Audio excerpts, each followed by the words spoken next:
Dawn crept over Manhattan like a tired whisper, brushing pale light across the skyline as Daniel Parker stumbled out of the cab.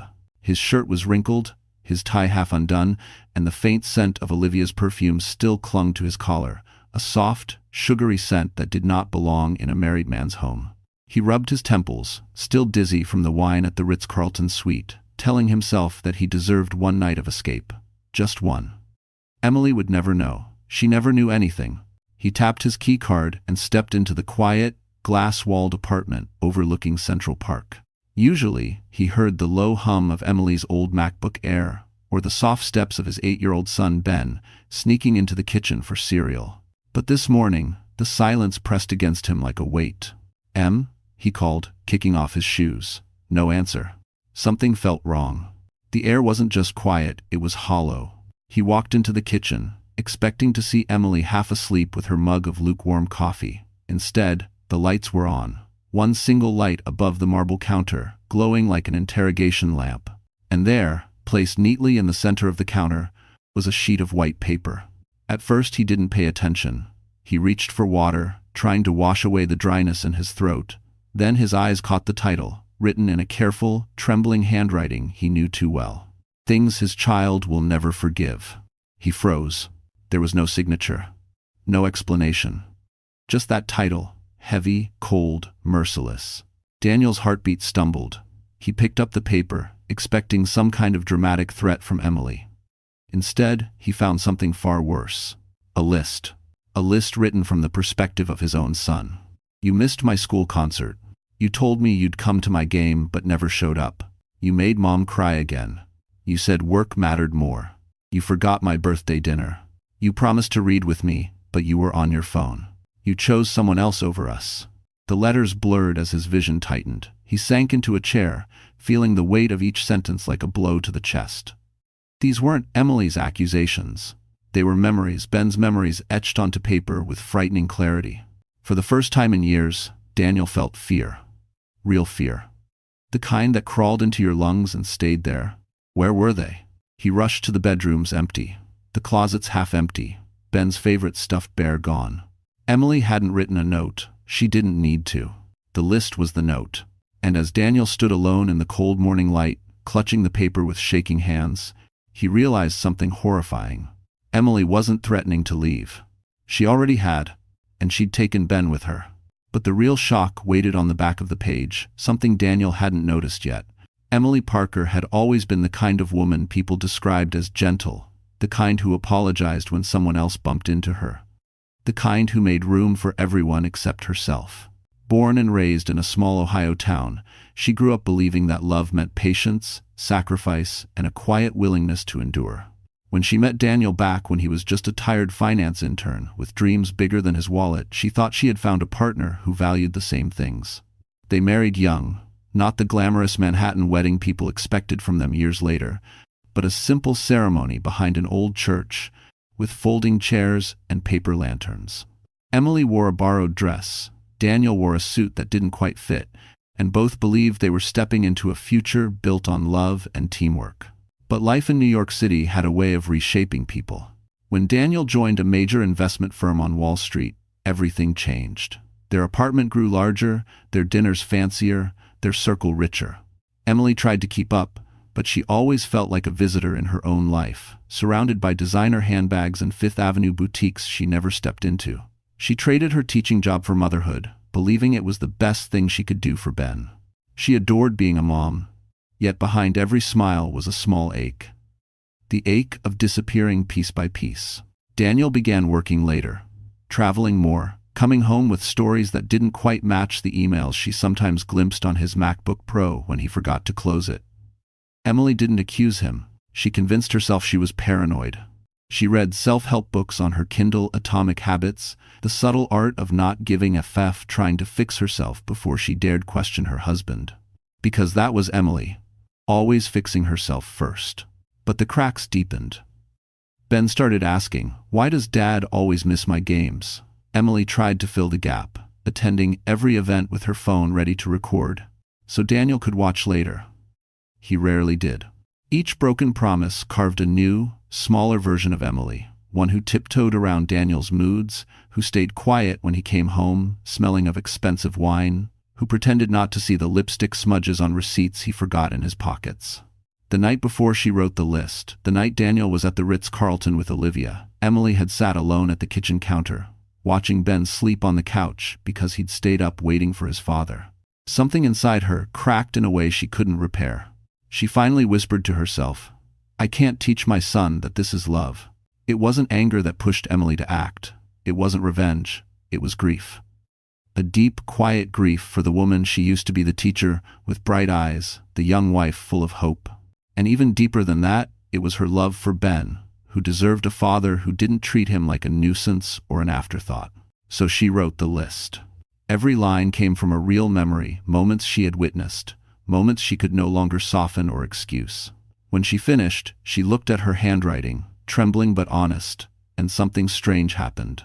For the first time in years, Emily saw herself clearly. Not weak, not dramatic, not the emotional wife. She was a mother, a protector, a woman who had reached the edge of her endurance and finally stopped apologizing for needing respect. By the time dawn touched Manhattan, Emily had already packed 2 bags, lifted Ben gently into her arms, and walked out of that apartment without looking back. She wasn't running away. She was choosing survival. But she had no idea that leaving would ignite a war Daniel wasn't prepared to lose. The Parker home had always looked perfect from the outside, one of those high-rise apartments overlooking Central Park that tourists photographed from the street, imagining the glamorous lives inside. Floor-to-ceiling windows, a marble kitchen island, a living room with a view that seemed to float above the city. To anyone else, it was a dream. To Emily, it had slowly become a glass cage. The apartment sat on the 27th floor, high enough that the noise of Manhattan softened into a distant hum. In the early years, Emily loved that sound. It made her feel alive, part of something bigger than herself. She and Daniel used to sip cheap wine on the balcony, pointing out the lights of Fifth Avenue and pretending they could feel the city's pulse beneath their feet. But over time, that same balcony became the place where Daniel took business calls, pacing back and forth with his Bluetooth earpiece, saying, "I'll deal with it in the morning," while Emily pretended she couldn't hear the annoyance in his voice. The apartment transformed slowly, quietly into a museum of Daniel's ambitions. His Mont Blanc pen on the counter, his MacBook Pro always open to spreadsheets, his pressed shirts delivered weekly in garment bags. His world, his rhythm, his rules. Emily and Ben just fit into the empty spaces. Still, the setting mattered. It shaped everything. Every fight, every silence, every missed birthday dinner happened under the glow of expensive pendant lights that couldn't hide the tension in the air. Even Ben sensed it. He once told Emily, "Our house feels like it doesn't want us here." She didn't correct him. Children saw truth sharper than adults did. On weekends, Emily took Ben to the park below. They'd sit on a bench near the pond, eating muffins from the small bakery by the corner. She'd watch other families messy, loud, imperfect, and feel a strange ache. Their happiness wasn't polished. It was real. Meanwhile, Emily lived in a home where even arguments felt rehearsed, as if Daniel was trying not to wrinkle the life he'd worked so hard to build. Inside the apartment, everything had its place. Everything except emotion. Daniel needed order. He needed to look like the man who belonged at corporate dinners on Park Avenue. The man colleagues admired. The man whose life appeared as flawless as the view from his window. Emily tried to adjust. She bought candles, little plants, soft blankets, things to make the apartment feel warm. But warmth couldn't survive where love had grown cold. The silence between them filled the hallways like fog. Even Ben knew when to tiptoe. And yet, this was the setting of the story's beginning and ending. This beautiful, expensive, lonely apartment. It was where Daniel made excuses, where Emily swallowed her hurt, where Ben waited with unspoken hope, where lies piled up like folded laundry.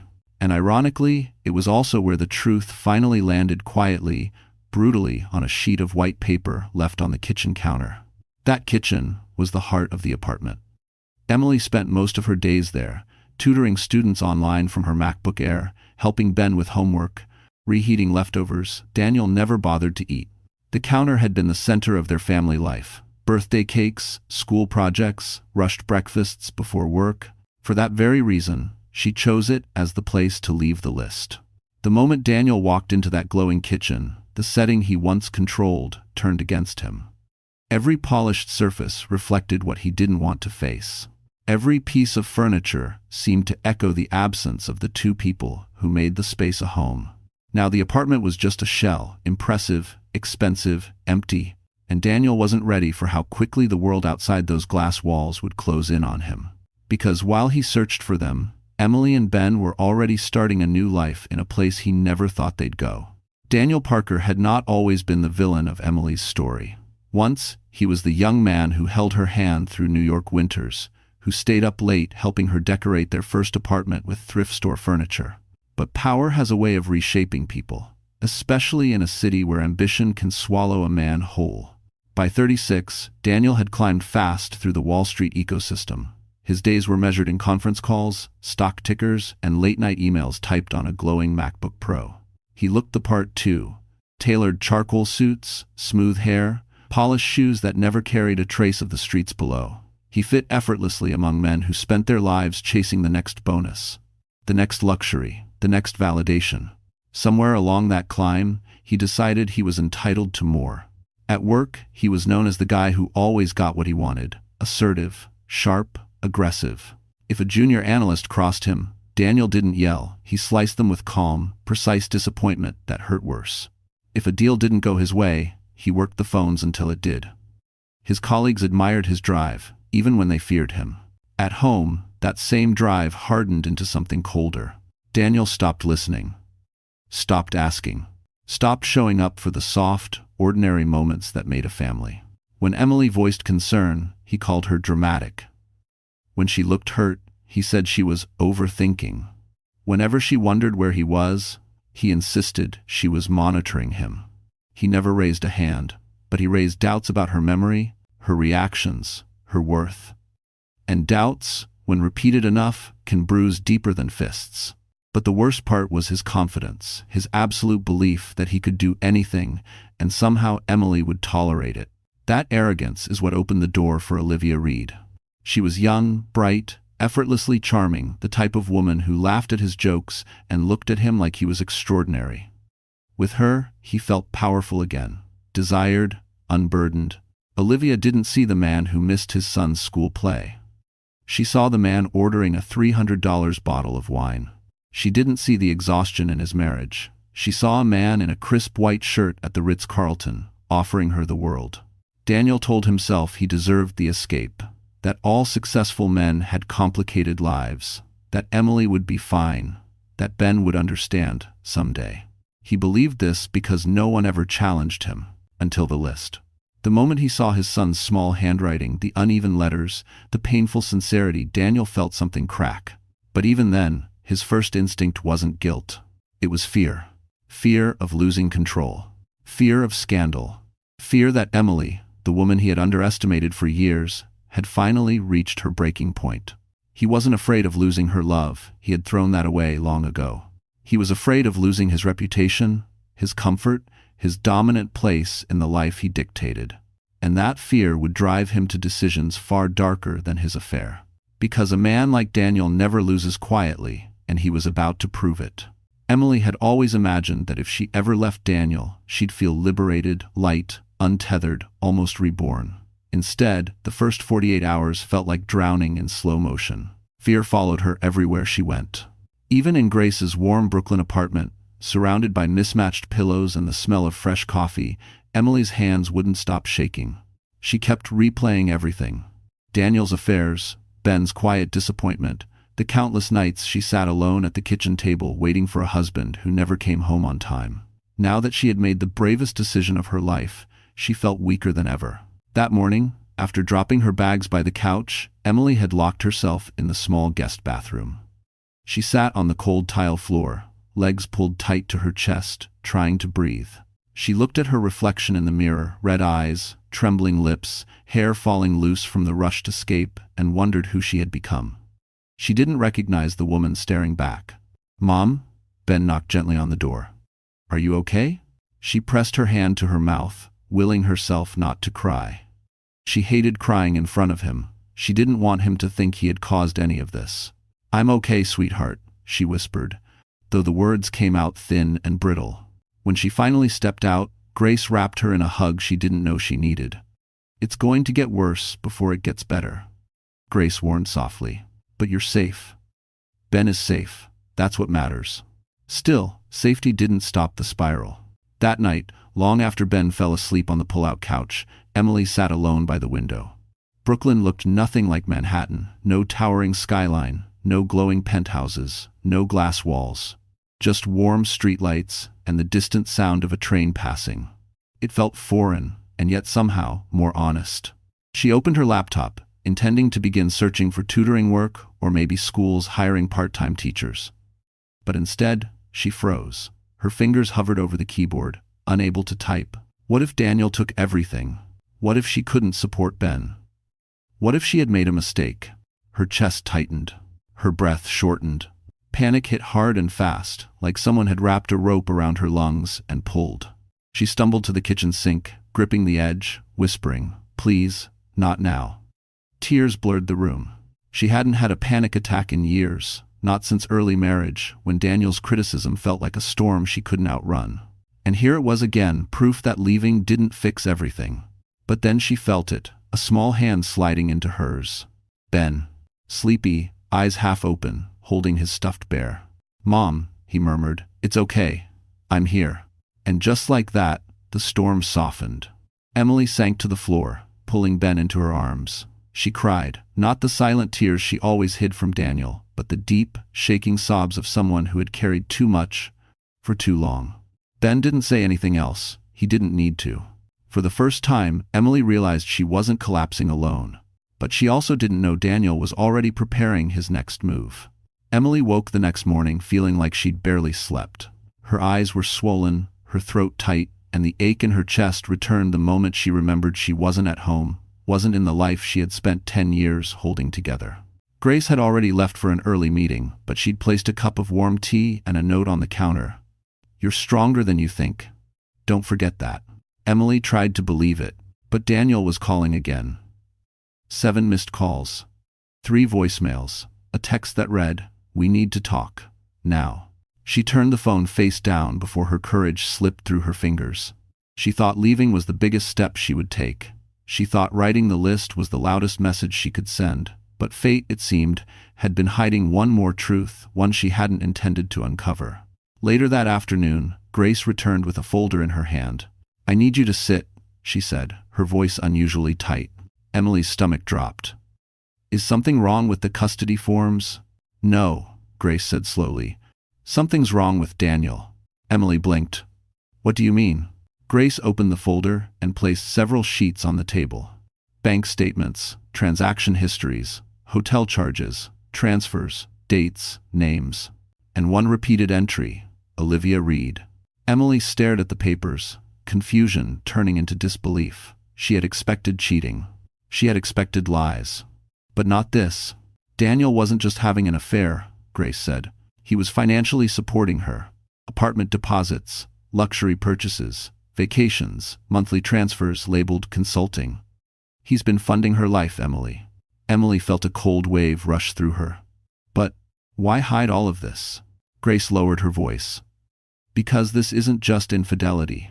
It's financial misconduct, and his firm would lose its mind if they found out he used company retreats, client budgets, and travel allowances to cover personal expenses. Emily's breath caught. He used his company's money for her? Some of it, yes, Grace answered. If this becomes public, it could ruin him, and he knows it. Emily sank into her chair. She thought Daniel was simply careless with his morals, but this was reckless in ways she never imagined. Dangerous, beyond selfish. It wasn't just betrayal, it was deception on a level that could destroy his entire career. And suddenly, everything clicked. His panic, his sudden insistence on talking, his defensive voicemails. He wasn't worried about losing Emily. He was worried about losing everything else. Emily felt something shift inside her, not fear, not power, something deeper. The truth didn't make her feel vindicated. It made her understand the magnitude of the man she had been living beside. A man who had built a polished life on a foundation of secrets. Grace touched her hand. This changes the custody case. and it changes how he'll fight. He's cornered, Em. Men like Daniel don't handle corners well. Emily closed her eyes. The list was only the beginning. Now, she had proof that Daniel's entire world was far shakier than he pretended. But she also knew this revelation would set off a storm, one that could hit her and Ben just as hard. And somewhere across the city, Daniel discovered something of his own, something that made him more desperate than ever. For days, Emily moved like a shadow through Grace's apartment, quiet, cautious, constantly waiting for the next blow. But secrets have a strange way of shifting the ground beneath your feet. Once you see the truth, really see it, you can't unsee it. Something inside her had cracked open, not in the way of breaking, but in the way of awakening. On the third morning after discovering Daniel's financial misconduct, Emily sat at the small kitchen table with a cup of coffee and a spiral notebook. Ben was coloring on the floor, humming softly. Grace stepped into the room, took one look at the notebook, and smiled. "You're ready," she said. Emily nodded. For the first time in years, she felt something steady rising in her chest: clarity. Direction. Purpose. She wasn't just reacting anymore, she was planning. Step by step, she began reclaiming pieces of herself. First, she opened her old teaching portfolio on her MacBook Air. It felt like flipping through memories of a life she had buried too soon. Lesson plans, letters from students, even the photo of her first classroom.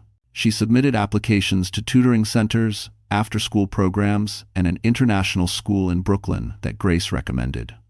With each email she sent, she felt a little more alive. Then came the outward transformation. Grace took her shopping not to indulge, but to rebuild. They chose clothes that made Emily feel confident but not performative. Soft sweaters, clean lines, warm, neutral tones, nothing flashy. Nothing meant to impress Daniel or anyone else. Just pieces that made her feel like someone who deserved a place in her own life. When she looked in the mirror that evening, she saw strength where fear used to be. A softness, yes, but one lined with resilience. She didn't look like the fragile wife waiting for apologies that never came. She looked like a woman reclaiming the right to breathe. And then she made the call. Daniel answered on the second ring, his voice sharp with desperation.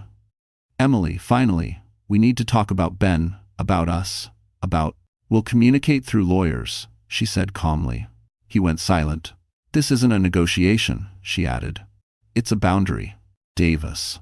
Daniel tried to regain control, raising his voice, accusing her of overreacting, of ruining the family, of being influenced by Grace.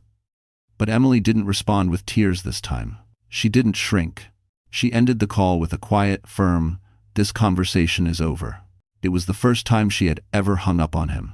Later that night, while Ben slept, Emily sat on the edge of the sofa and let the moment settle over her. She wasn't fixed, she wasn't healed, but she was changing, and she could feel the ground beneath her shifting toward stability. Still, transformation wasn't only emotional, it was strategic. The next morning, Emily and Grace met with the attorney again. This time, Emily didn't sit timidly in the chair. She sat upright, asked questions, clarified details, pushed back when something felt wrong. She was no longer the trembling woman who had walked into the office earlier that week. When the meeting ended, the lawyer gave her an approving nod. "You're becoming exactly who Daniel never expected you to be." Emily exhaled, almost smiling. "I'm becoming who I was supposed to be." But she knew something else too, something that sat heavy in her chest. Daniel wasn't going to accept this new version of her without a fight, and his next move would be the most calculated one yet. The gala was the kind of event Daniel lived for: crystal chandeliers, velvet-draped tables, polished marble floors reflecting soft golden light. It was held at an upscale Manhattan hotel where every guest looked like they belonged on the cover of a finance magazine. Daniel arrived in a tailored navy suit, confident mask firmly in place, Olivia clinging to his arm like an accessory he didn't need but wanted the world to see. He thought the night would reset his image. He thought he could rewrite the narrative. He thought Emily would stay in Brooklyn, far from his world. He was wrong. Emily entered the gala just 20 minutes after he did, alongside Grace, who had been invited by a high-profile client. Emily hadn't come to confront Daniel. She simply didn't want to hide anymore. She wore a simple black dress, elegant, understated, nothing extravagant, but somehow she stood out more than anyone in the room. Not because she was trying to be seen, but because she no longer feared being seen. When Daniel noticed her across the ballroom, His smile faltered. He whispered something to Olivia, who tightened her grip on his arm, suddenly uneasy. Emily felt their eyes on her, but she kept her posture steady. She held a glass of sparkling water, her fingers calm, her heartbeat steady, a stark contrast to the anxiety she once felt in his presence. Grace stood beside her like a silent shield. A senior partner approached Daniel. "Where's your wife? We were hoping to get a family picture for the company site." The question hit Daniel like a slap. Before he could answer, the partner turned and saw Emily. "Oh, there she is," he said brightly. "Emily, come join us." Daniel stiffened. Olivia's smile dropped. Emily walked toward them slowly, gracefully, each step carrying the weight of a woman who had finally reclaimed control over her life. When she stopped in front of Daniel, their eyes met his, filled with frantic calculation, hers with quiet certainty. "Emily," he whispered, jaw tight. "What are you doing here?" "Attending an event," she replied evenly. "Like everyone else." The partner, oblivious to the tension, gestured for a photo. Daniel stepped closer to Emily, desperate to salvage the moment. "Just stand next to me," he muttered. "For appearances." Emily looked at him, not with anger, but with something far more dangerous. Clarity. "I'm not part of your appearances anymore." The partner sensed the discomfort and excused himself. Olivia shifted awkwardly, eyes darting between them. Daniel leaned closer, voice low and sharp. "You're making a scene." "No," Emily said softly.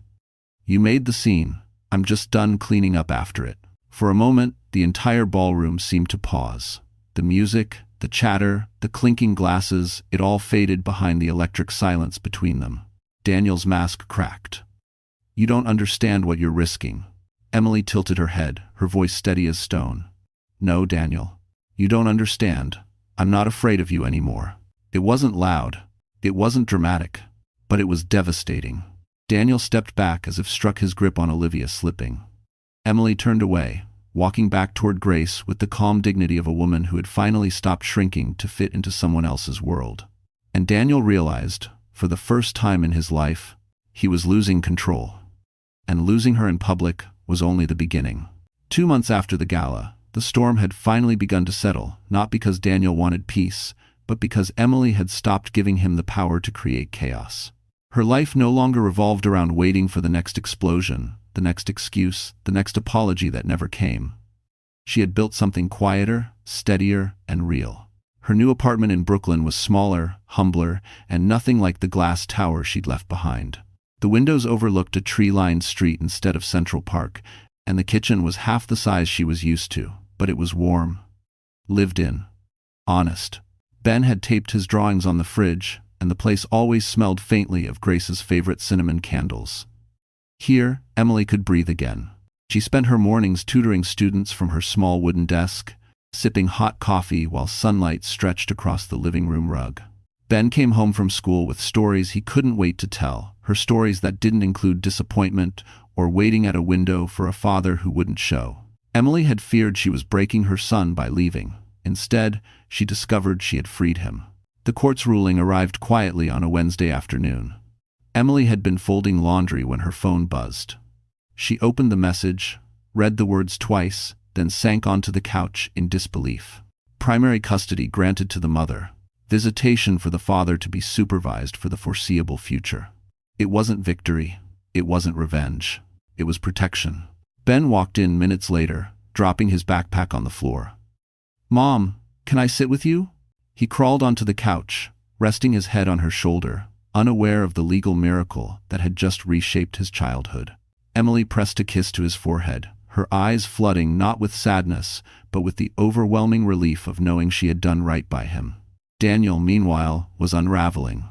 His company had quietly opened an internal audit after discovering questionable expense reports. Olivia had left, unable to endure the stress or the silence that followed the gala scandal.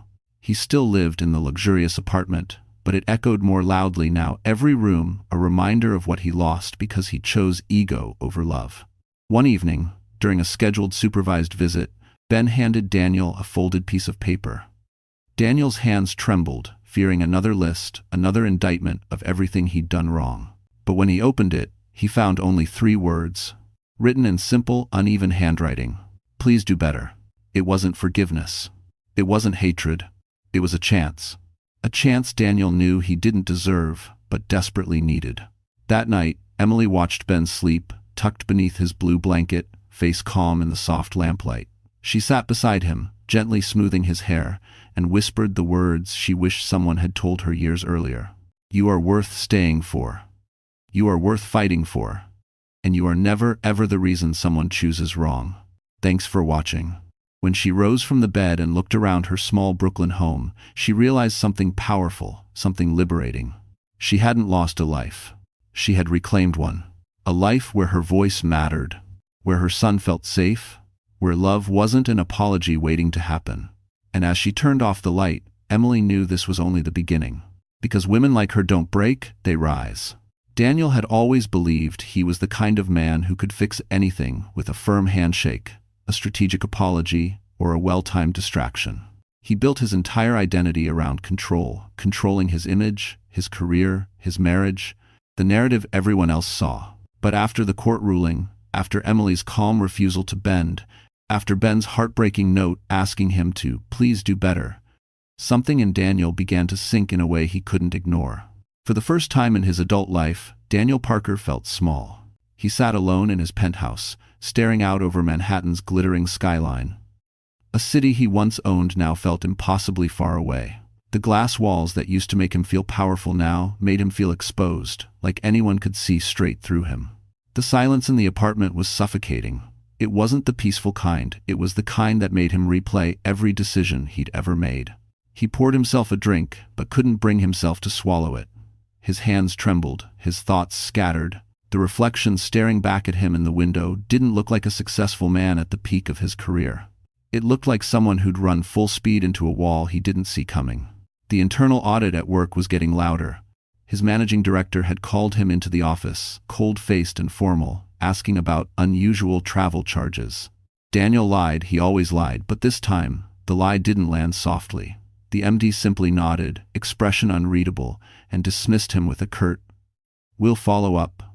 Olivia had stopped answering his calls. The last message she sent him was short and sharp. "I didn't sign up for this. I'm done."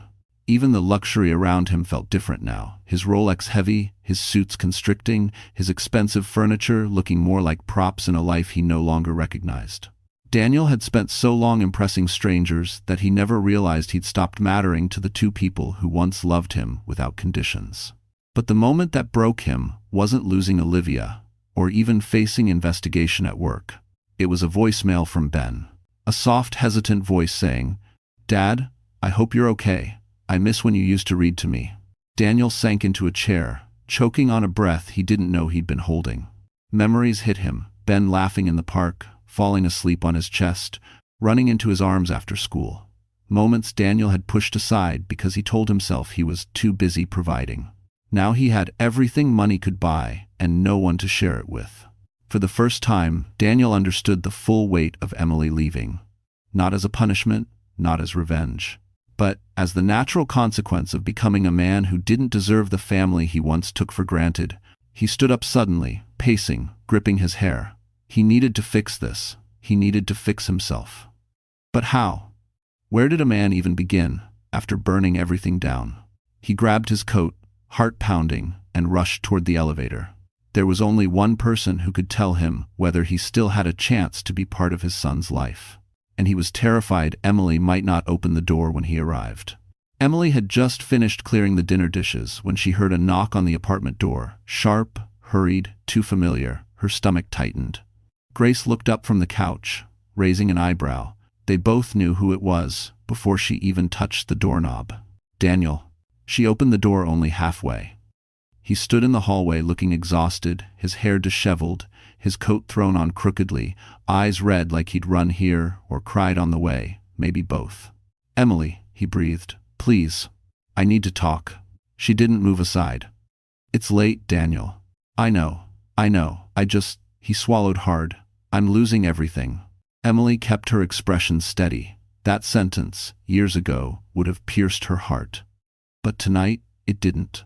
Not because she wanted him to suffer, but because the woman who once would have softened no longer existed. Grace stood behind her, arms crossed, ready to intervene if needed.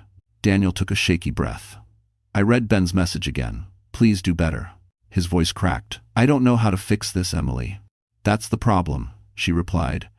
You think fixing means undoing, but what happened can't be undone. He winced like she'd struck him. I miss my family. You miss control, she said softly. He shook his head fiercely. No, I miss you. And I miss Ben. I want to change. I'm willing to. Daniel, Emily cut in, her tone gentle but firm. You can't say you want to change while you're still trying to negotiate your way back into our lives. He blinked, stunned. She stepped out into the hallway, closing the door behind her for privacy. You left me no choice, she continued. Every time I tried to talk, you minimized it. Every time I cried, you told me I was overreacting. And every time Ben asked for you, you told yourself work was more important. One stand. I come stash into gray. I know, he whispered. I know, I was wrong. Emily nodded, but not out of agreement, out of acceptance that this was finally being said out loud. I didn't leave to punish you, she said. I left because staying was teaching Ben the wrong definition of love. Daniel's breath shook. Is there any part of you that still believes I can be better? She met his eyes. I believe anyone can be better, but not everyone chooses to be. Domezet. Daniel stepped backward, bracing a hand against the hallway wall, as if the weight of her words was too much. I'll go to therapy, he said.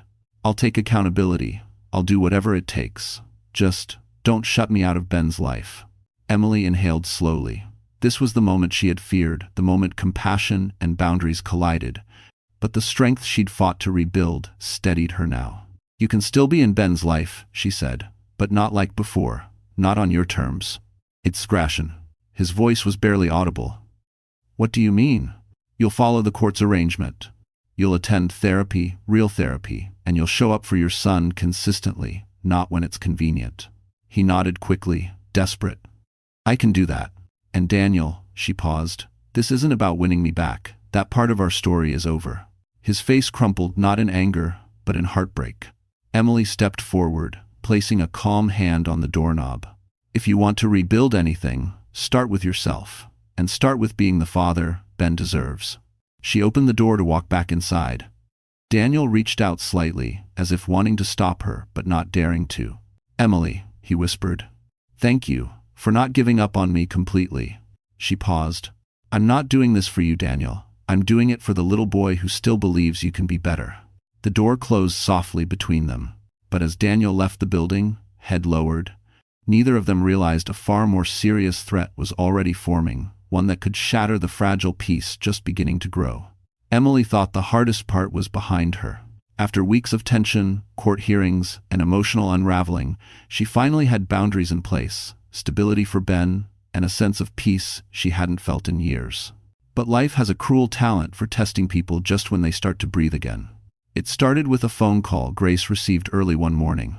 Emily was packing Ben's lunch when she overheard her sister's voice drop into a tone she rarely used, tight, sharp, alarmed. Are you absolutely sure? Grace asked the person on the other end. Send me everything. Emily froze. When Grace hung up, she turned slowly, her expression serious enough to drain the warmth from the room. We need to talk, she said. Emily felt her stomach knot. What happened? Grace motioned for her to sit. The firm Daniel works for is moving forward with the internal audit. And it's bad, Emily. Much worse than even I suspected. Emily blinked, unsure whether to feel fear or relief. Bad how? Grace opened her laptop, turning the screen toward her. There are mismatched travel reports, duplicate receipts, unauthorized reimbursements, and transfers labeled under client expenses that were actually tied to Olivia. It's Andres. Emily's hand pressed against her chest. So he didn't just lie to me, he lied to his company. And to people with real power, Grace added. If this escalates, he could lose his job, maybe worse. Emily looked over at Ben, sitting at the dining table drawing spaceships. He was humming softly, unaware that the world around him was tilting again. Grace, what does this mean for us? That's the part we have to navigate carefully. Grace lowered her voice. Daniel might fight harder now.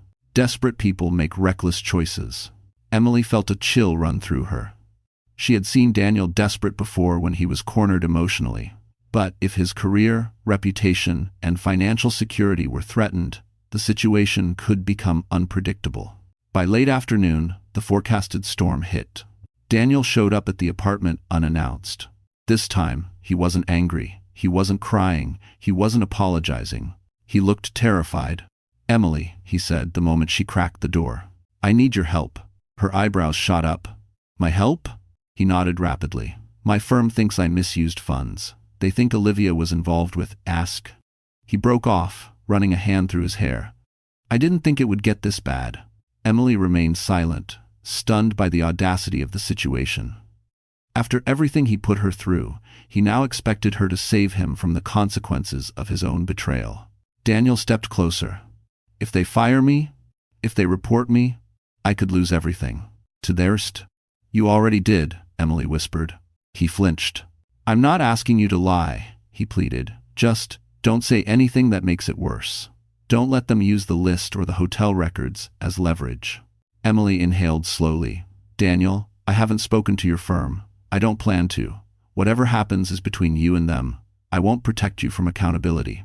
He stared at her, disbelief etched across his face. "Emily, please, I'm begging you." She swallowed hard. "I protected Ben.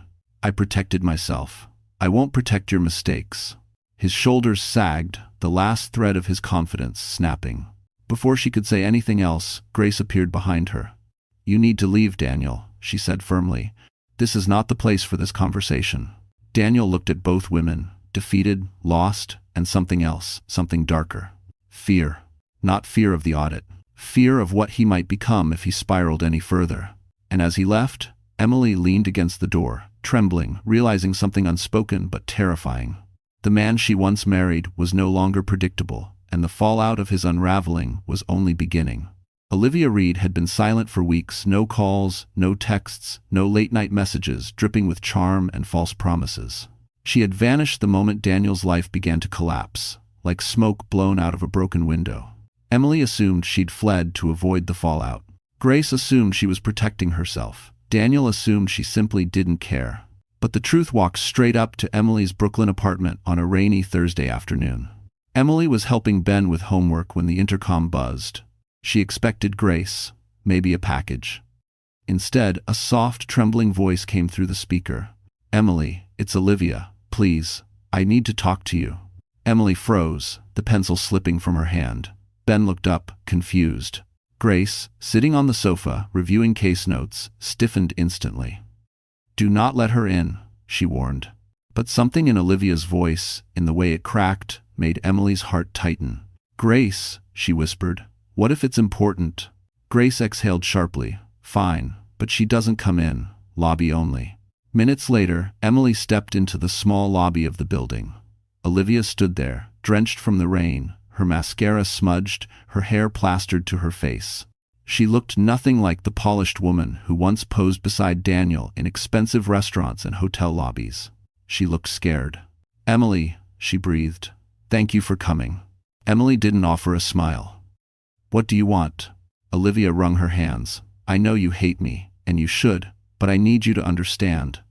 I didn't think it would go this far." Emily kept her voice steady. "The affair? Or the money?" Olivia flinched. "Both. But especially the money. And of age." She reached into her purse and pulled out a small folder, thin but heavy with implication. She handed it to Emily with shaking hands. "These are screenshots, messages, transfers, everything Daniel sent me. I kept copies because he promised he'd leave you. Then he didn't. And when I tried to walk away, he threatened to cut me off without letting me move out of the apartment he was paying for." Emily felt a sharp sting of disgust. "You expect me to feel sorry for you?"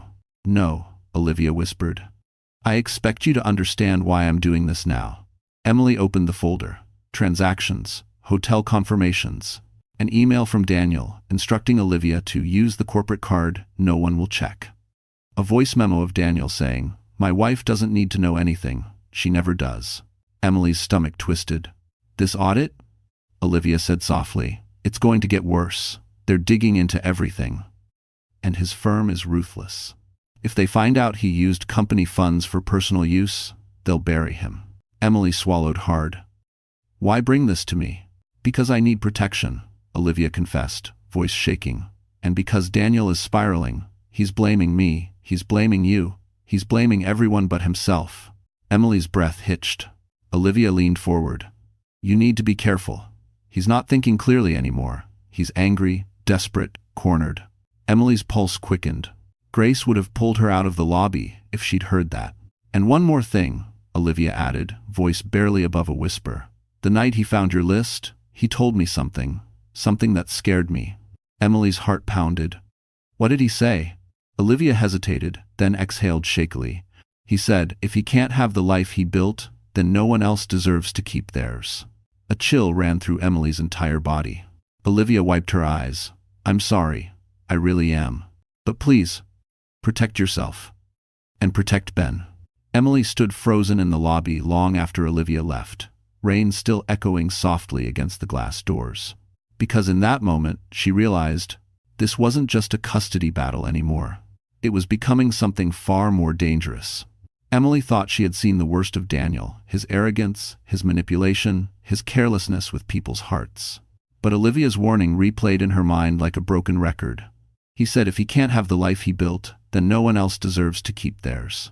Emily tried to focus on keeping her days normal, school drop-offs, tutoring sessions, grocery runs, but a knot formed in her stomach every time the phone buzzed or a shadow moved outside the window. Grace urged her to stay alert. Dr. Harris recommended limiting contact with Daniel until things stabilized. But stability was the one thing Daniel had always struggled to maintain. The tension reached a breaking point at a charity gala organized by Ben's school, a small event compared to Daniel's corporate circles, but still elegant, still formal, still public. Grace encouraged Emily to go. You deserve normal moments, she insisted. And Ben will love seeing you there. Emily agreed. She wore a soft navy dress, simple earrings, and kept her hair down. For the first time in weeks, she felt a flicker of peace as she and Ben walked into the warmly lit hall decorated with children's artwork and photos from school events. But peace didn't last long. Daniel showed up. Emily froze when she saw him near the entrance, dressed impeccably, wearing a smile that didn't reach his eyes. His presence wasn't just unexpected, it was unnerving. The school had not invited him to this event. Visitation was supervised at designated times only. Grace stepped forward instantly. He has no business being here. Daniel lifted his hands in mock innocence. I'm Ben's father. I have every right to attend my son's school gala. Emily stiffened. We agreed on boundaries. No, Daniel corrected, voice cold. You set boundaries. I didn't agree to anything. His tone carried an edge she hadn't heard before, sharp, brittle, dangerous. Ben spotted him and hesitated. The child's face shifted between longing and fear, an expression that shattered Emily's heart. She wanted to protect him from everything, even from the confusion of wanting to love someone who kept hurting him. Dad, Ben said softly. Daniel crouched down with a practiced smile. Hey, buddy. I missed you.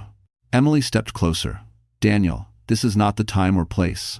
But Daniel stood, eyes darkening. You made me the villain in my own child's life. You took everything, Emily. Everything. End quote. People nearby began glancing over. Emily lowered her voice. Please don't do this here. Daniel's jaw tightened. I showed up because I still care, because I refuse to be erased, because... He stopped suddenly. Because the headmaster walked over. Mr. Parker, he said politely but firmly, we weren't expecting you. Due to the current custody arrangements, attendance should be coordinated. I'm afraid we'll need you to leave. Daniel's nostrils flared. His carefully constructed facade cracked in front of everyone. You can't ban me from my son's life, he snapped. Ben stepped closer to Emily, gripping her hand. Emily swallowed. No one is banning you, but you need to follow the rules, Daniel. For Ben's sake. The room was silent. Daniel looked around at Emily, at the headmaster, at the parents watching him with quiet judgment. His eyes burned with humiliation. This isn't over, he whispered. He turned sharply and walked out of the hall, shoulders stiff, fury radiating off him like heat. Emily held Ben close. But deep inside, a chilling truth settled. Daniel wasn't just unraveling. He was starting to lose control in ways that could hurt them all. The night after the school gala felt heavier than any Emily had experienced since leaving Daniel. Ben fell asleep quickly, exhausted from the emotional whiplash of seeing his father show up unannounced.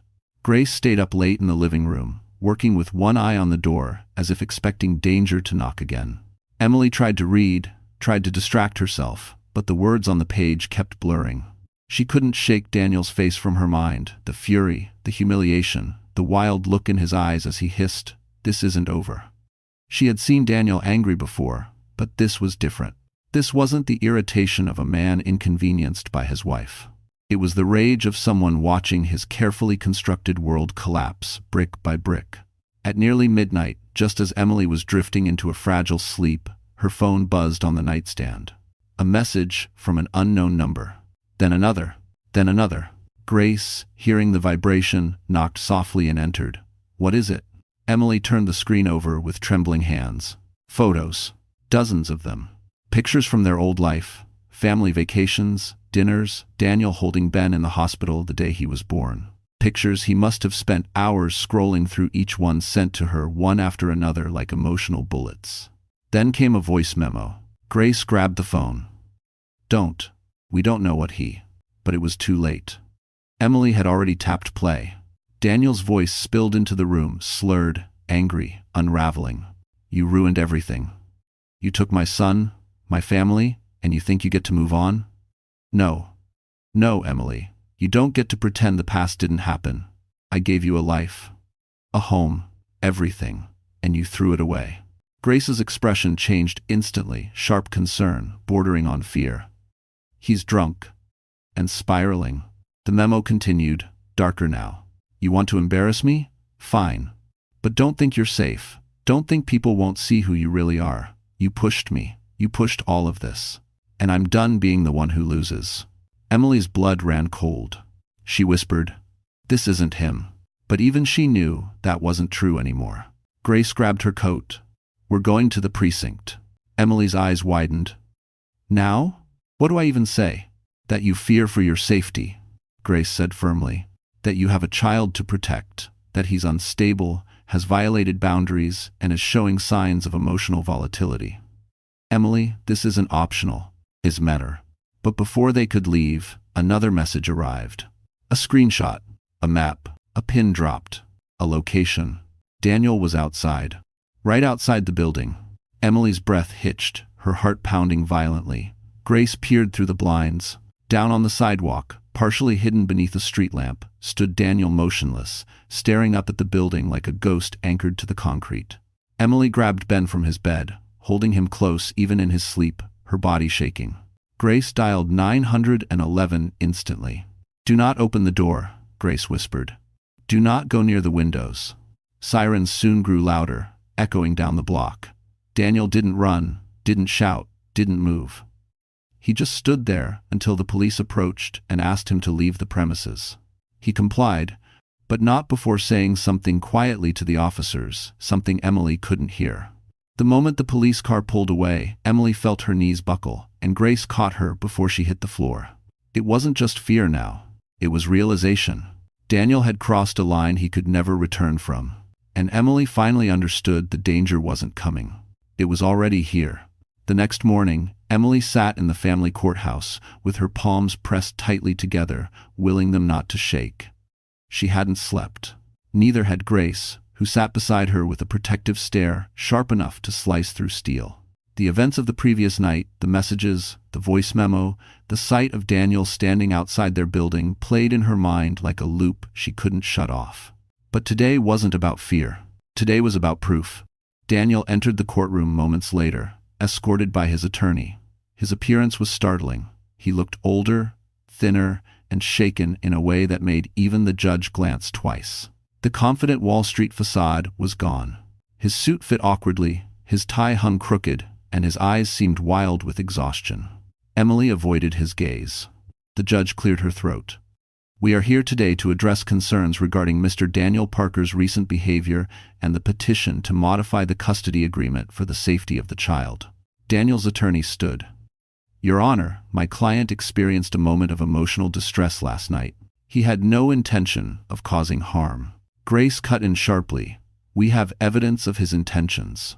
The judge nodded toward Emily's side. "Proceed." Grace stepped forward and handed over a carefully organized stack of documents. Screenshots of messages, logs of late-night calls, and the voice memo Daniel left.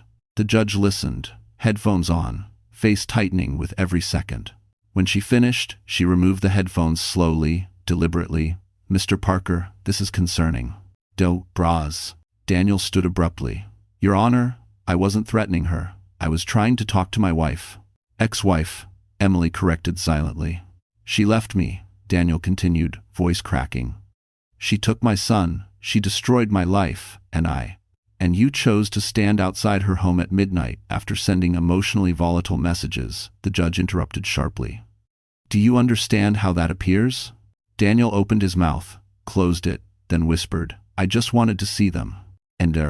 Emily felt a sharp ache in her chest, not sympathy, but grief. Grief for the man he used to be, or maybe the man she used to imagine he was. The judge continued, "We also have an incident report from the officers who responded to the scene. They state you refused to leave until escorted." Daniel's jaw clenched. "I wasn't dangerous." The judge fixed him with a cold, unwavering stare. "A child does not need physical violence to be endangered. Emotional instability is enough." "Everyone." Daniel's attorney whispered urgently to him, but Daniel wasn't listening anymore. His eyes finally locked onto Emily's. He looked devastated, broken, lost. And for the first time, Emily wasn't pulled toward him by guilt or memory. She was steady, she was clear, she was done. The judge spoke again. "After reviewing the evidence, the court is ordering the following. Supervised visitation only, mandatory counseling for Mr. Parker, and a temporary restraining boundary preventing him from approaching Miss Parker's residence outside designated visitation times." Daniel swayed slightly, as if the words had physically struck him. His attorney grabbed his arm to steady him.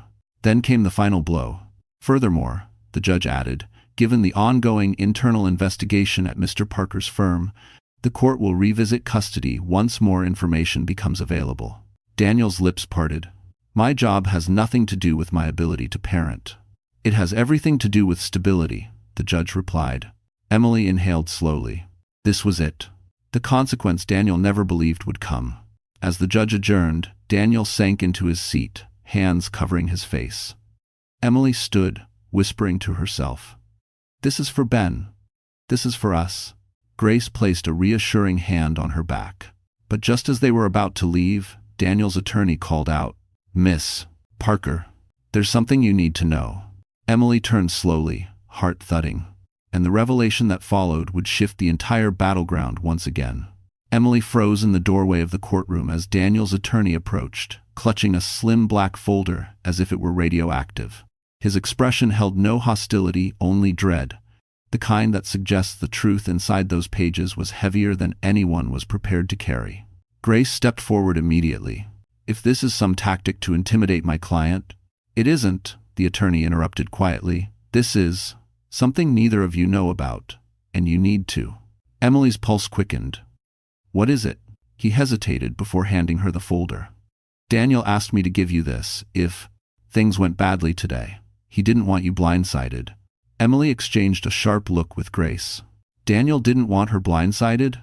That didn't sound like the man who had stood outside her building at midnight, lost, furious, unraveling. With trembling fingers, Emily opened the folder. Inside were documents, scans of letters, financial statements, medical records, and then she saw it. A diagnosis. Major depressive disorder, severe. Symptoms consistent with emerging bipolar patterns. Recommendations. Medication, mandatory therapy, close monitoring. Emily's breath stopped. Grace whispered, "Oh my God." The attorney swallowed. Daniel has been struggling for over a year. He refused treatment. Thought he could work through it. Thought it made him weak. When the internal audit started, everything spiraled. Emily felt dizzy. "He never told me." "He didn't tell anyone," the attorney said. "Only his doctor and HR rep knew. He was terrified this would ruin his career, so he hid it, poorly." Emily's mind flooded late nights, mood swings, snapping over small things, disappearing for hours, the affair, the rage, the collapse. She had attributed it all to selfishness, arrogance, betrayal. But now she saw something else layered beneath it. Brokenness. Real, untreated, dangerous brokenness. But that didn't erase the damage he'd done. Emily closed the folder. "Why give this to me now?" "Because," the attorney said gently, "you deserve to understand the full picture. And because Daniel is terrified he's going to lose his son forever. He wanted you to know he wasn't just being cruel." Emily's lips trembled not out of sympathy, but from the emotional whiplash. "Mental illness doesn't excuse what he did." "No," the attorney agreed, "but it explains parts of it, and it may affect how the court handles future custody decisions." Grace crossed her arms tightly. Emily owes him nothing, not understanding, not protection, not emotional labor. "Inspector, I'm not asking for a favor," the attorney said softly. "I'm asking for awareness."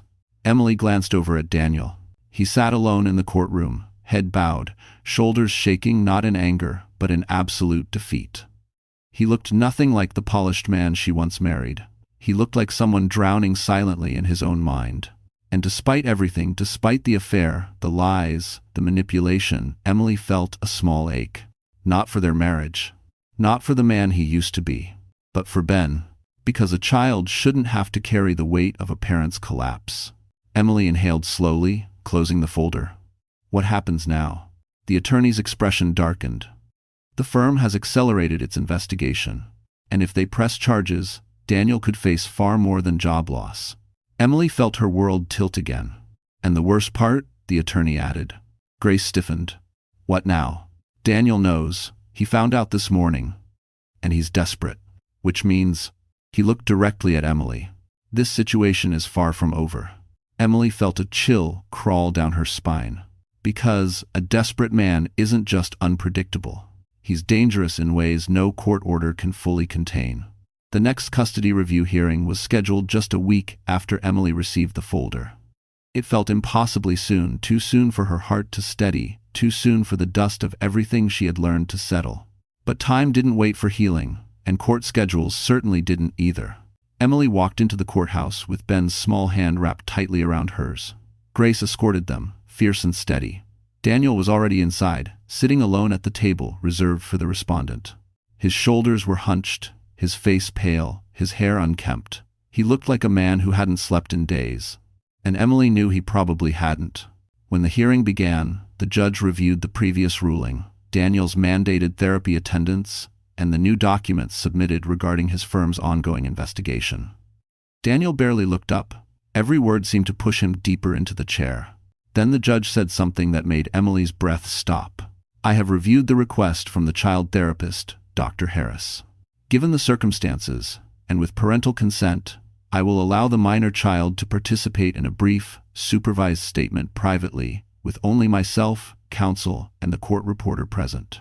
Emily's chest tightened. She had known this might happen, but hearing it aloud made her pulse race. "Miss Parker," the judge said gently, "do you consent?" Emily knelt beside Ben, smoothing the collar of his shirt.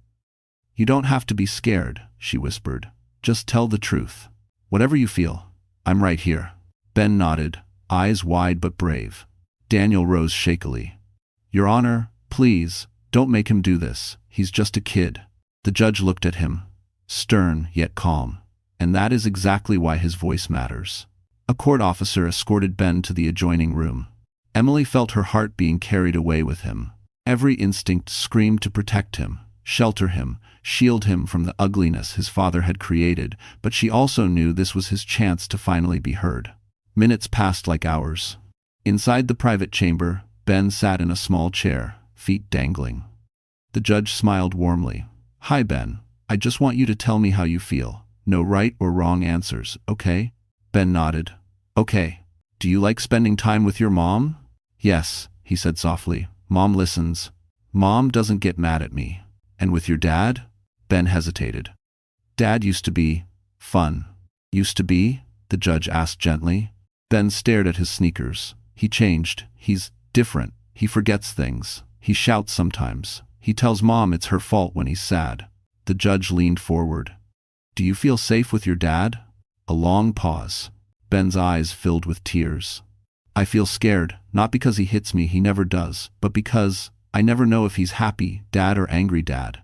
An angry dad looks like he can't see me." The judge swallowed, "What do you want, sweetheart?" Ben wiped his face. "I want him to get better, but I want to live with Mom." "And why is that?" "Because—" He looked up, voice trembling. "Mom doesn't break when she's sad. She still sees me." A silence heavier than grief filled the room. When Ben was brought back, he ran to Emily and hugged her with such force she nearly cried in front of everyone. Daniel watched, face twisted in anguish, pain, guilt, and something deeper, something almost unrecognizable: regret. The judge ended the hearing swiftly. Further supervised visitation. No overnights. Continued therapy. A follow-up hearing scheduled in 8 weeks. Daniel didn't argue.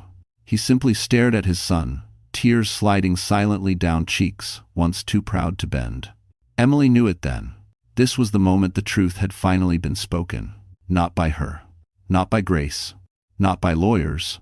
But by the child whose heart had carried the weight of everything. And that truth would change the ending none of them saw coming. 8 weeks later, the world felt different, quieter, softer, as if the sharp edges that once cut through Emily's days had finally dulled. Brooklyn mornings had become their new rhythm. The smell of warm oatmeal, Ben's laughter echoing through the small apartment, sunlight spilling across the kitchen table where Emily graded assignments from her new tutoring position. Life wasn't perfect, but it was peaceful, and peace was something she had learned to treasure like gold. Daniel, meanwhile, had retreated into a life stripped of varnish. His firm had concluded the audit, and while criminal charges were avoided, the damage was irreversible. He resigned quietly, escorted out of the building he once dominated. His apartment, once a symbol of status, felt cavernous now, hollow in a way even he couldn't deny.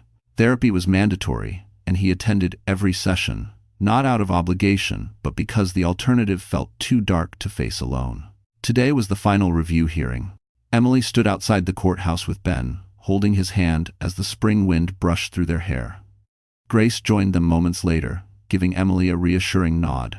"Whatever happens, you've already won back your life." Emily smiled softly. "I think, for the first time, I believe that." Inside, Daniel was already seated. He looked healthier, still tired, but clearer, more grounded. Therapy had softened the frantic edge that once ruled him. When he saw Emily and Ben enter, he didn't rise, didn't wave, didn't reach. He simply lowered his gaze in quiet respect. The judge reviewed the reports. Daniel's compliance with treatment, his progress, his acknowledgement of harm, and the therapist's assessment that his condition was stabilizing but still needed long-term monitoring. Then she turned to Emily. "Miss Parker, do you have anything to add?" Emily squeezed Ben's hand. "Only that I want what's best for our son, and that includes stability, emotional safety, and honesty."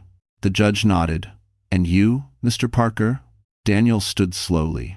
His voice, when it came, was steady but fragile. "I lost myself. I hurt the people I love most, and I know I can't ask for forgiveness, but I'm trying. Not to get my old life back, but to become someone my son can someday be proud of." A hush settled over the courtroom. The judge inhaled deeply. "Here is my ruling. Primary custody remains with Miss Parker. Mr. Parker will continue supervised visitation, with gradual progression if his therapist deems it appropriate. All communication between parents will occur through a structured co-parenting app, and both parties will attend conflict resolution sessions focused solely on the child's well-being." Emily exhaled. Relief washed over her like warm rain. Daniel nodded, not in defeat, but in quiet acceptance. For the first time, he wasn't fighting the consequences. He was facing them. Outside the courtroom, he approached Emily cautiously. "Thank you," he said softly, "for protecting him when I couldn't protect myself." Emily studied him, not with anger, but with clarity. "This isn't about us anymore, Daniel. It's about giving Ben a childhood he won't need to recover from." Daniel nodded, eyes glassy. "I'll show up. Every time, even if it's only in small ways." Emily believed him, not blindly, not fully, but enough to move forward without fear. That evening, back in their cozy apartment, Ben curled up beside her on the couch. "Mom?" he whispered. "Yes, sweetheart. Are we safe now?" Emily wrapped her arm around him, pulling him close. "Yes," she whispered, kissing his hair. "We're safe, and we're building something new, something good." Ben smiled, resting his head on her shoulder. As the city lights glowed beyond the window, Emily finally understood. She hadn't survived a storm. She had rewritten her future. And in that quiet, golden moment, she felt the truth settle deep in her heart. Some endings aren't endings at all. They're doors finally opening in the right direction. So this is where the story comes to a close. And if you're still here, my friend, it means something in this journey touched your heart in a way you may not even fully understand yet. Maybe it reminded you of your own strength. Maybe it made you look at love, family, or forgiveness differently. Or maybe, just maybe, it showed you that healing isn't loud or glamorous. It's quiet, messy, and deeply human. As Marcus Aurelius once wrote, "You have power over your mind, not outside events." Realize this, and you will find strength. Emily's story is living proof of that truth. She didn't control what broke her, but she chose what rebuilt her. And that's the lesson for all of us. You don't need a perfect past to create a peaceful future. You just need the courage to take one honest step at a time, even when your voice shakes. If this message found you at the right moment, if it made you pause or reflect or breathe a little deeper, then don't leave quietly. Like this video, share it with someone who might need it, and subscribe so you and I can keep walking through these stories together. Your presence here matters more than you know.